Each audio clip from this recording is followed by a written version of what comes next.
दोस्तों, कहते हैं कि सफ़र वसीले ज़फ़र होता है। नई जगहें, नए रास्ते और नई यादें। लेकिन कभी कभी कुछ सफ़र ऐसे भी होते हैं जो मंजिल पर पहुंचने से पहले ही इंसान को ऐसी यादें दे जाते हैं जिन्हें वह सारी ज़िंदगी भुलाना चाहे भी तो भुला नहीं पाता। कुछ रास्ते ऐसे होते हैं जिन पर दिन के उजाले में भी वहशत बरसती है, और जब रात की स्याही उन पर उतरती है तो वह जिंदा हो जाते हैं। आज की यह कहानी भी एक ऐसे ही सफ़र की है जो खुशगवार यादें बनाने के लिए शुरू किया गया था, लेकिन एक भयानक और नाकाबिले फरामोश तजुर्बे पर ख़त्म हुआ। ये सच्चा वाक़या हमें फैसलाबाद से हमारे एक दोस्त फ़हद ने भेजा है। फ़हद का कहना है कि इस वाक़या को कई साल गुजर चुके हैं, लेकिन उस रात का खौफ आज भी उनके दिल में वैसा ही ताज़ा है, और इस सफ़र के बाद उन्होंने कभी रात के वक्त तवील सफ़र करने की हिम्मत नहीं की। तो आइए ज़्यादा वक्त न लेते हुए चलते हैं इस खौफनाक दास्तान की तरफ और सुनते हैं यह आप बीती खुद फ़हद की ज़बानी। मेरा नाम फ़हद है और मैं फैसलाबाद का रहायशी हूँ। पेशे के एतबार से एक सरकारी स्कूल में उस्ताद हूँ। ये बात है सन 2019 के दिसंबर की, जब स्कूल में सर्दियों की छुट्टियाँ शुरू हो चुकी थीं। घूमने फिरने का शौक़ तो मुझे हमेशा से ही रहा है, और मेरा एक जिगरी दोस्त है सलमान, वह भी इस मामले में मेरा हम ख्याल है। हम दोनों ने मिलकर मंसूबा बनाया कि इस बार छुट्टियों में कहीं दूर का चक्कर लगाया जाए। बहुत सोच विचार के बाद प्रोग्राम बना कि इस बार मरी चलते हैं और ज़िंदगी में पहली बार लाइव बर्फ़बारी का मंजर अपनी आंखों से देखेंगे। हमने हमेशा तस्वीरों और वीडियोज़ में ही बर्फ़बारी देखी थी, इसलिए इस ख्याल से ही हमारे अंदर एक अजीब सी खुशी की लहर दौड़ गई। इस ट्रिप पर हमारे साथ एक तीसरे दोस्त ने भी शामिल होना था, मेजर बिलाल। बिलाल फ़ौज में कैप्टन थे और उन दिनों उनकी पोस्टिंग लाहौर में थी। वह हमारे बचपन के दोस्त थे और उनके बगैर हमारा कोई भी ट्रिप मुकम्मल नहीं होता था। मंसूबा कुछ यूं तय पाया कि मैं और सलमान फैसलाबाद से अपनी गाड़ी पर लाहौर जाएंगे। वहाँ से बिलाल को उसकी रहाइशगाह से साथ लेंगे और फिर तीनों मिलकर मरी की तरफ रवाना हो जाएंगे। सफ़र की तमाम तैयारियां मुकम्मल हो गईं। गर्म कपड़े, जूते, गाड़ी की ट्यूनिंग, हर चीज़ का ख्याल रखा गया। छुट्टियों के पहले दिन हम दोनों ने खूब आराम किया ताकि अगले दिन लंबे सफ़र के लिए ताज़ा दम हो। फैसलाबाद से लाहौर और फिर आगे मरी तक का सफ़र काफ़ी तवील था, और चूंकि हम दोनों को ही ड्राइविंग आती थी, इसलिए हमने तय किया कि बारी बारी गाड़ी चलाएंगे ताकि किसी एक पर बोझ न पड़े। अगली सुबह तकरीबन 8 बजे हमने अल्लाह का नाम लेकर अपने सफ़र का आगाज़ किया। फैसलाबाद से निकलते निकलते ही हमें 9 बज गए। मोटरवे पर चढ़कर हमने बिलाल को फ़ोन किया कि हम निकल पड़े हैं और दोपहर तक तुम्हारे पास पहुंच जाएंगे। लाहौर पहुंचकर हम सीधा बिलाल के पास गए, खाना खाया, कुछ देर गपशप की और शाम 4 बजे के करीब हम तीनों दोस्त मरी की तरफ रवाना हो गए। लाहौर से रावलपिंडी तक का सफ़र हंसी मजाक और खुशगपियों में गुजरा। हम पुराने किस्से याद कर रहे थे और आने वाले दिनों के ख्वाब देख रहे थे, लेकिन हमारी खुशी ज़्यादा देर कायम न रह सकी। रावलपिंडी पहुंचकर जब हमने मरी एक्सप्रेसवे का रुख किया तो हमें शदीद ट्रैफिक जाम का सामना करना पड़ा। हज़ारों गाड़ियां कतारों में खड़ी थीं और ट्रैफिक इंच भी इंच सरक रही थी। पता चला कि बर्फ़बारी की खबर सुनकर हमारी तरह हज़ारों सियाह मरी का रुख कर रहे थे। हम तकरीबन 3 घंटे तक इसी जाम में फंसे रहे। हमारा सारा जोश व खरोश मायूसी में बदल गया। आखिरकार बिलाल ने कहा, यार इस तरह तो सुबह तक भी मरी नहीं पहुंच पाएंगे। बेहतर है कि वापस इस्लामाबाद चलते हैं, रात वहीं रुकते हैं और सुबह कोई और प्लान बनाते हैं। दिल बर्दाश्ता होकर हमने गाड़ी वापस मोड़ी और इस्लामाबाद में एक होटल में कमरा ले लिया। रात को गर्मा गर्म चाय पीते हुए हमने अपना मंसूबा बदला। बिलाल ने मशवरा दिया, मरी में तो इस वक्त तिल धरने की जगह नहीं, क्यों ना इस बार सिंध की तरफ चलें। सक्खर और मोहनजोदड़ो देखते हैं, वहाँ सर्दी भी कम होगी और एक नया तजुर्बा भी हो जाएगा। मुझे और सलमान को यह तजवीज़ पसंद आई, लेकिन एक मसला था। बिलाल को 2 दिन बाद अपनी यूनिट में वापस रिपोर्ट करना था और उसके पास इतना वक्त नहीं था कि वह हमारे साथ सिंध जा सके।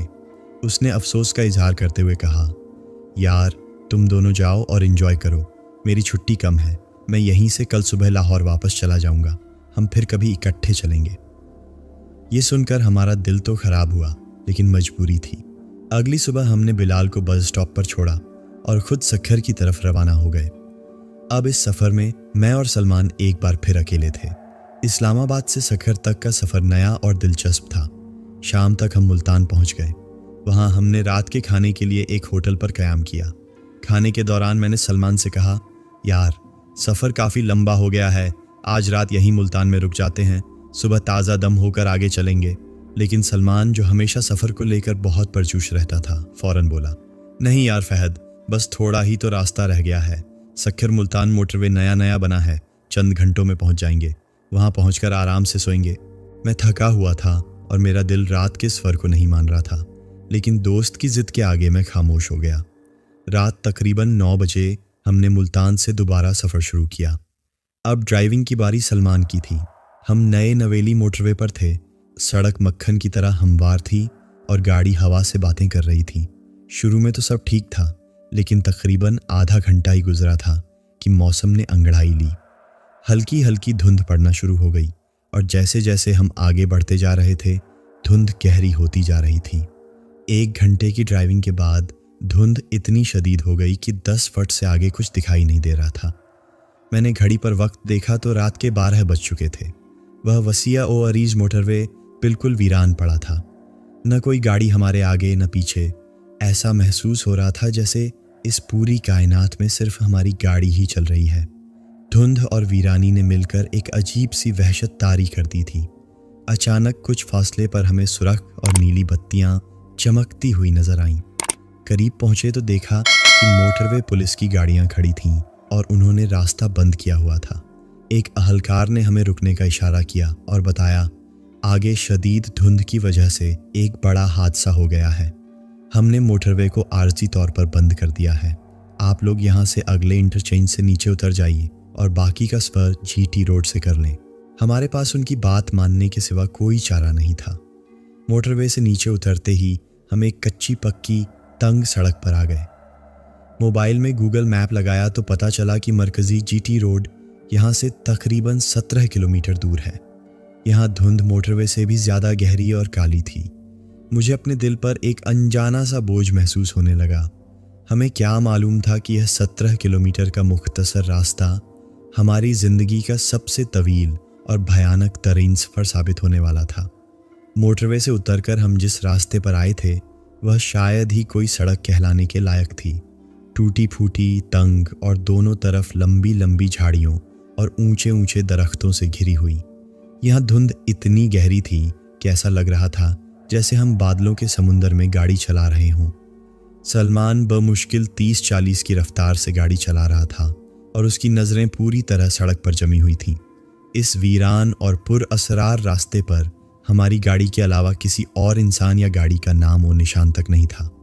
हर तरफ एक कब्रिस्तान जैसी खामोशी छाई हुई थी, जिसे सिर्फ हमारी गाड़ी के इंजन की आवाज़ तोड़ रही थी। मुझ पर एक अजीब सी वहशत तारी हो रही थी। मेरा दिल किसी अनदेखे खौफ से ज़ोर ज़ोर से धड़क रहा था। मैंने बेचैनी से पहलू बदला तो सलमान ने मेरी तरफ देखकर कहा, क्या हुआ फ़हद, क्यों बच्चों की तरह डर रहे हो? बस ये 17 किलोमीटर का ही तो रास्ता है। उसके बाद हम जीटी रोड पर होंगे। उम्मीद है वहाँ धुंध भी कम होगी और रश भी मिल जाएगा। मैंने उसकी बात का कोई जवाब नहीं दिया, बस खामोशी से अपनी साइड की खिड़की से बाहर उस गहरे अंधेरे और धुंध को देखने लगा। ऐसा लग रहा था जैसे दरख्तों और झाड़ियों के साए हरकत कर रहे हों।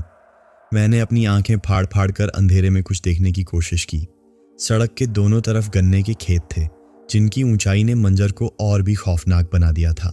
अभी मैं उन खेतों को ही देख रहा था कि मुझे एक अजीब सी हरकत महसूस हुई। खेतों के अंदर से एक सफ़ेद साया बिजली की सी तेज़ी से दौड़ता हुआ सड़क पर हमारी गाड़ी के ऐन सामने आ गया। वह एक औरत का हियौला था, जिसने सफ़ेद रंग का कोई लंबा सा लिबास पहना हुआ था। ये सब इतनी तेज़ी से हुआ कि एक लम्हे के लिए तो मेरा दिमाग ही माउफ हो गया। मेरे मुंह से बेइख्तियार एक चीख निकली, सलमान आगे देखो। मेरी चीख सुनकर सलमान ने घबराकर पूरी ताकत से ब्रेक लगाई। गाड़ी एक झटके से रुकी और हम दोनों सीटों से आगे की तरफ झुक गए। 2-3 सेकंड तक गाड़ी में मुकम्मल खामोशी छा गई। फिर सलमान गुस्से से मेरी तरफ मुड़ा और बोला, क्या हो गया है तुम्हें फ़हद? इस तरह कौन डराता है? मुरवाओगे क्या? मैं कांपती हुई आवाज़ में बोला। सलमान, वह औरत गाड़ी के सामने आ गई थी। कौन औरत? सलमान ने हैरत से इधर उधर और बैक मिरर में देखते हुए पूछा। कहाँ है कोई औरत? मुझे तो कुछ नज़र नहीं आया। मैंने गाड़ी के सामने इशारा करते हुए कहा, यार अभी तो थी, वह सामने खेत से भागकर आई और सीधा हमारी गाड़ी के आगे खड़ी हो गई। तुमने नहीं देखा? सलमान ने गाड़ी से बाहर झांक कर देखा और फिर मुझे घूरते हुए बोला, देखो फहद, यहाँ कोई नहीं है। लगता है तुम मुसलसल सफ़र की वजह से थक गए हो और तुम्हें वहम हो रहा है। अगर कोई औरत सामने आती तो क्या मुझे नज़र ना आती, या गाड़ी उसे टकराती तो नहीं? तुम ऐसा करो, थोड़ी देर आंखें बंद करके सोने की कोशिश करो। वह मेरी बात मानने को तैयार ही नहीं था। उसका लहजा बता रहा था कि वह मुझे पागल समझ रहा है, लेकिन मुझे अपनी आंखों पर पूरा यकीन था। मैंने उसे देखा था। वह सफ़ेद लिबास में मलबूस एक औरत थी और उसके बाल बहुत लंबे थे। खैर, मैं खामोश हो गया। मैं सलमान से मज़ीद बहस नहीं करना चाहता था। शायद वह ठीक ही कह रहा था। अगर कोई सामने आता तो गाड़ी उसे ज़रूर टकराती। सलमान ने दोबारा गाड़ी स्टार्ट की और हम आगे बढ़ने लगे। मैंने दिल ही दिल में आयतुल कुर्सी पढ़ना शुरू कर दी, लेकिन मेरा खौफ कम होने के बजाय बढ़ता ही जा रहा था। अभी चंद मिनट ही गुजरे थे कि मुझे अपने कान के बिल्कुल करीब एक सरसराहट सी महसूस हुई, जैसे किसी ने फुसफुसा कर कुछ कहा हो। मैंने चौंक कर अपनी साइड वाली खिड़की से बाहर देखा और दोस्तों, जो मंजर मैंने देखा उसे देखकर मेरी सांसें सीने में ही अटक गईं। मेरी आंखें खौफ से फटी की फटी रह गईं। वही औरत, वही सफ़ेद लिबास वाली औरत हमारी गाड़ी के साथ साथ हवा में तैर रही थी। वह ज़मीन पर नहीं थी बल्कि हवा में मुअल्लक थी और हमारी गाड़ी की रफ्तार के साथ साथ आगे बढ़ रही थी। उसके बाल बहुत लंबे थे जो हवा में सांपों की तरह लहरा रहे थे और उसके दोनों हाथ आगे की तरफ इस तरह फैले हुए थे जैसे वह हमें झपटकर पकड़ लेना चाहती हो। उसका चेहरा बालों की वजह से नज़र नहीं आ रहा था, लेकिन उसका वजूद ही दहशत की अलामत था। मैंने पूरी ताकत से चीख मारी, सलमान, वह देखो, मेरी तरफ वाली खिड़की से बाहर देखो।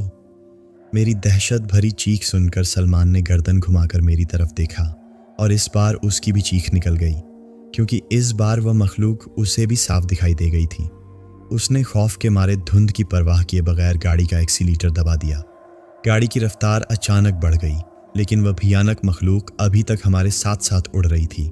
जैसे जैसे हम गाड़ी की रफ्तार बढ़ा रहे थे, उसकी रफ्तार भी बढ़ती जा रही थी। अचानक उस औरत ने अपने दोनों हाथों से हमारी गाड़ी को साइड से एक जोरदार धक्का मारा। धक्का इतना शदीद था कि हमारी गाड़ी बुरी तरह लड़खड़ा गई और ऐसा लगा जैसे अभी उलट जाएगी। सलमान ने बड़ी मुश्किल से स्टीयरिंग पर काबू पाया और गाड़ी को सड़क पर सीधा रखा। वह मखलूक धक्का मारने के बाद न जाने कहाँ अंधेरे में गायब हो गई थी। अब वह हमें नजर नहीं आ रही थी। हम दोनों की हालत बहुत खराब थी। हमारे चेहरों पर हवाइयाँ उड़ रही थीं और जिस्म खौफ से कांप रहे थे। चंद लम्हों बाद अचानक धुंध इतनी शदीद हो गई कि हमें अपनी गाड़ी का बोनट तक नजर आना बंद हो गया। ऐसा महसूस हो रहा था जैसे हम जमीन पर नहीं बल्कि आसमान में सफ़ेद बादलों के दरमियान चल रहे हों। सलमान को मजबूरन गाड़ी की रफ्तार बिल्कुल कम करनी पड़ी। गाड़ी के अंदर एक नाकाबिले बयान सन्नाटा था। हम दोनों खौफजदा नज़रों से एक दूसरे को देख रहे थे, लेकिन हमारे पास कहने के लिए कोई अल्फाज नहीं थे। आखिरकार सलमान ने कांपती हुई आवाज़ में कहा, या अल्लाह रहम, ये क्या मखलूक थी? बस अल्लाह खैर करे। 2-3 किलोमीटर का रास्ता और रह गया है। अभी सलमान ने इतना ही कहा था कि गाड़ी के अंदर एक इंतहाई नागवार और नाकाबिल बर्दाश्त बदबू फैलना शुरू हो गई। ये सड़े हुए गोश्त जैसी बू थी, इतनी तेज़ कि हमारा सांस लेना मुहाल हो गया। हमें समझ नहीं आ रहा था कि यह बू कहाँ से आ रही है, क्योंकि हमने तो उस जमा देने वाली सर्दी की वजह से गाड़ी के सारे शीशे मुकम्मल तौर पर बंद किए हुए थे। बदबू लम्हा ब लम्हा बढ़ती जा रही थी। मजबूरन हमने गाड़ी के शीशे थोड़े से नीचे किए, लेकिन बू खत्म होने का नाम ही नहीं ले रही थी। और फिर उसी बदबू के साथ गाड़ी के अंदर एक औरत के खौफनाक कहकहों की आवाज़ गूंजने लगी। वह कहकहे इतने भयानक और गैर इंसानी थे कि हमारे रोंगटे खड़े हो गए। हम दोनों ने एक साथ गर्दन घुमाकर पीछे देखा और जो मंजर हमारी आंखों के सामने था वह हमारी रूह फना करने के लिए काफ़ी था। वह औरत हमारी ही गाड़ी में पिछली सीट पर बैठी हुई थी और ज़ोर ज़ोर से कहके लगा रही थी। वह हमारी ही गाड़ी की पिछली सीट पर विराजमान थी और उसका चेहरा हमारी तरफ था। दोस्तों, हमने पहली बार उसका चेहरा देखा था और खुदा किसी दुश्मन को भी ऐसा मंजर न दिखाए। वह चेहरा किसी इंसान का नहीं हो सकता था। काला स्याह रंग, अंगारों की तरह दहकती हुई सुर्ख आँखें, और जब वह हंसती तो उसके नुकीले सफ़ेद दांत अंधेरे में चमकते थे। उसकी हंसी किसी आम औरत की हंसी नहीं थी। वह एक ऐसी आवाज़ थी जो सीधी रूह में उतरकर उसे जख्मी कर देती थी। इस मंजर को देखकर मेरी और सलमान की चीखें एक साथ बुलंद हुईं। हमारे हलक खुश्क हो गए और जिस्मों ने काम करना छोड़ दिया। ऐसा लगा जैसे किसी ने हमारे खून को मुंजमद कर दिया हो। सलमान ने हवास पाख्ता होकर फौरन गाड़ी रोक दी और हम दोनों ने एक ही लम्हे में फैसला किया। हमने गाड़ी के दरवाजे खोले और बाहर अंधेरे में छलांग लगा दी। हम यह भी भूल गए कि बाहर कितनी सर्दी है, कितनी धुंध है, या यह रास्ता कहाँ जाता है। हमें बस उस गाड़ी से, उस शैतानी मखलूक से दूर भागना था। हम अपनी जिंदगी की सबसे तेज दौड़ लगा रहे थे। भागते हुए हमें अपने पीछे किसी के भारी कदमों की आवाज़ें आ रही थीं और साथ ही साथ उस औरत के दिल दहला देने वाले कह कहे भी हमारा पीछा कर रहे थे। वह आवाज़ें इतनी करीब थीं कि लग रहा था जैसे वह बस हमें पकड़ने ही वाली है। हम दोनों में से किसी में इतनी हिम्मत नहीं थी कि पीछे मुड़कर देखता। हम बस आंखें बंद किए एक दूसरे का हाथ थामे अनजानी समत में भागते जा रहे थे। सांस फूल रहा था, टांगें जवाब दे रही थीं, लेकिन मौत का खौफ हमें भागने पर मजबूर कर रहा था। अचानक धुंध के बीच हमें कुछ फासले पर रोशनी की चंद मध्यम सी लकीरें नजर आईं, जैसे कोई छोटा सा गांव या आबादी हो। ये देखकर हमारी हिम्मत बंधी। हमने अपनी बची खुची तमाम ताकत जमा की और उस रोशनी की तरफ भागना शुरू कर दिया। करीब पहुंचे तो देखा कि वहां चंद कच्चे पक्के घर बने हुए थे। हमने पहले ही घर का दरवाज़ा पूरी ताकत से पीटना शुरू कर दिया और ऊंची ऊंची आवाज़ में मदद के लिए पुकारने लगे। दरवाज़ा खोलो, खुदा के लिए मदद करो, दरवाज़ा खोलो। हम दीवानावार दरवाज़ा पीट रहे थे कि अचानक मेरे सर में एक शदीद दर्द की लहर उठी। आंखों के आगे अंधेरा छा गया और मैं ज़मीन पर गिर गया। मेरे गिरने से पहले आखिरी चीज़ जो मैंने सुनी वह सलमान की कमज़ोर सी चीख थी और फिर सब कुछ खामोश हो गया। जब मेरी आंख खुली तो मैं एक सादा से कमरे में एक चारपाई पर लेटा हुआ था। कमरे में मध्यम सी रोशनी थी। मैंने उठने की कोशिश की तो मेरे सर में हल्का सा दर्द महसूस हुआ। मैंने नज़र घुमाई तो सामने वाली चारपाई पर सलमान अभी तक बेहोश पड़ा था और फिर मेरी नज़र उस शख्स पर पड़ी जो मेरे पास ही एक कुर्सी पर बैठा था और उसे देखकर मेरी हैरत की इंतहा न रही। वह हमारा दोस्त मेजर बिलाल था। मैंने हैरान होकर पूछा, बिलाल, तुम यहाँ कैसे और हम कहाँ हैं? उसने मुझे पानी का गिलास थमाते हुए तसल्ली दी और कहा, फहद, पुरसुकून हो जाओ, तुम लोग महफूज हो। अभी शाम के 5 बज रहे हैं और तुम कल रात से इसी घर में हो जिसका दरवाज़ा तुमने खटखटाया था। उसने तफसील बताते हुए कहा, जब तुम लोगों ने इस्लामाबाद से निकलने के बाद मुझे फ़ोन पर बताया था कि तुम लोग सुक्कर जा रहे हो, तो मैंने तुमसे कहा था कि राब्ते में रहना। कल रात जब घंटों तक तुम दोनों के फ़ोन बंद मिले तो मुझे तशवीश होने लगी। मैं मुसलसल तुम्हारे नंबर ट्राई करता रहा। आखिरकार सुबह इस गांव के एक नंबर से मुझे कॉल आई। घर के मालिक ने तुम्हारे मोबाइल से मेरा नंबर निकालकर मुझे सारी सूरत हाल बताई तो मैं फ़ौरन लाहौर से यहाँ के लिए निकल आया। इतने में सलमान को भी होश आ गया। हम दोनों ने जब बिलाल को देखा तो हमारी जान में जान आई। बिलाल ने बताया कि यहाँ के गांव वालों का कहना है कि यह रास्ता रात के वक्त इंतहाई ख़तरनाक है। यहाँ से कुछ फासले पर एक बहुत पुराना और वीरान कब्रिस्तान है जहाँ ख़तरनाक बदरूहों का बसेरा है। वह हर आते जाते मुसाफिर को डराती हैं और अपना निशाना बनाती हैं। तुम दोनों बहुत खुशकिस्मत हो जो उनके चंगुल से ज़िंदा बच गए। ये सब सुनकर हम दोनों खौफ के मारे कांप रहे थे। हम अल्लाह का शुक्र अदा कर रहे थे कि उसने हमें एक नई ज़िंदगी अता की। सुबह होते ही गांव वाले हमारी मदद से हमारी गाड़ी भी वहाँ से ले आए थे। जब हमने अपनी गाड़ी देखी तो हमारे खौफ की तस्दीक हो गई। गाड़ी के पिछले दरवाजे पर एक बहुत बड़ा और वाज़ेह डेंट पड़ा हुआ था, जैसे किसी ने पूरी ताकत से उसे अंदर की तरफ धकेला हो। ये गालिबन कल रात उसी चुड़ैल के धक्के का निशान था। अब हमारा घर जाने का सारा प्रोग्राम ख़त्म हो चुका था। हम सिर्फ जल्द अज जल्द अपने घर फैसलाबाद वापस जाना चाहते थे। अल्लाह भला करे बिलाल का, जो पहले लाहौर से इस अनजाने गांव तक आया और फिर हमें खुद ड्राइव करके बहफाजत फैसलाबाद तक छोड़कर भी गया। दोस्तों, इस वाक़े ने मेरी ज़िंदगी पर इतना गहरा असर छोड़ा है कि मैंने उस दिन के बाद कभी रात को बाई रोड सफ़र नहीं किया और न ही आइंदा कभी करूँगा। अल्लाह ताला हम सबको अपने हिफ्ज़ व अमान में रखे और ऐसी आफात से महफूज रखे।